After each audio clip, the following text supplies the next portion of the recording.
आज दिल्ली से पटना तमाम प्रवासी मजदूर साथियों के साथ मैं पहुंचा हूं और इसमें जो सांसदों को 34 फ्लाइट साल भर में मिलती है उसका उपयोग मैंने किया है। एक सांसद को साल भर में 34 फ्लाइट की यात्रा करने का प्रावधान है और वो अपने साथ किसी को भी यात्रा साथ में करा सकते हैं। तो मैंने एक पहल की, एक शुरुआत की कि भाई इस वक्त सबसे ज़्यादा ज़रूरत प्रवासी मजदूरों को उनके घर पहुंचाने की है। सबसे ज़्यादा मुसीबत में, सबसे ज़्यादा परेशानी में इस वक्त वो लोग हैं और इसलिए ये प्रयास मैंने आज किया। इसके बाद बहुत सारे और लोग भी सहयोग में आगे आए और कल फिर एक चार्टर प्लेन से 180 प्रवासी मजदूर फिर से पटना बिहार आएंगे।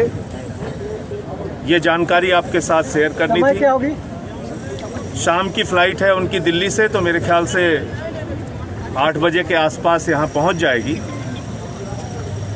लेकिन इन सब के बीच मैं ये ज़रूर कहना चाहूँगा कि प्रवासी मजदूरों को उत्तर प्रदेश, बिहार, झारखंड या अन्य राज्यों के मजदूरों को जिस तरह की कठिनाई का सामना इस लॉकडाउन के दौरान करना पड़ा, वो बहुत ही हृदय विदारक है, पीड़ादायक है और कहीं ना कहीं सरकार और सत्ता की संवेदनहीनता को दर्शाता है।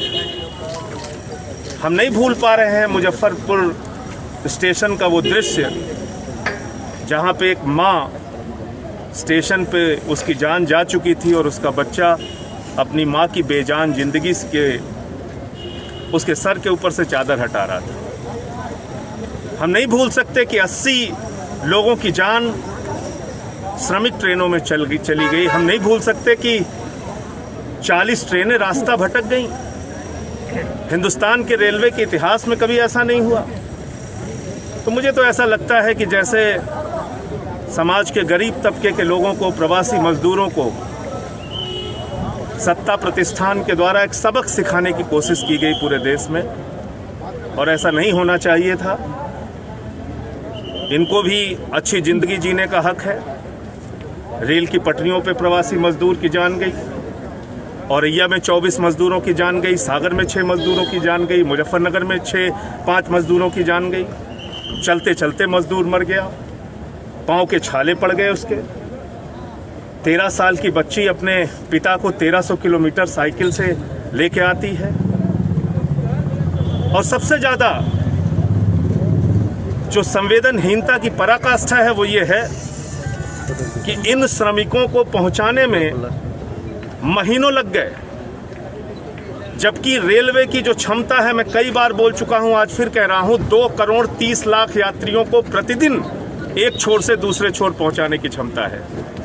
लेकिन दुर्भाग्य से ये नहीं किया गया। महीनों तक इनको दौड़ाया गया, महीनों तक इनको चक्कर लगवाए गए। 110 ट्रेन प्रतिदिन के एवरेज से रेलवे ने, केंद्र सरकार ने चलाया 110 ट्रेन, जबकि उसके पास 19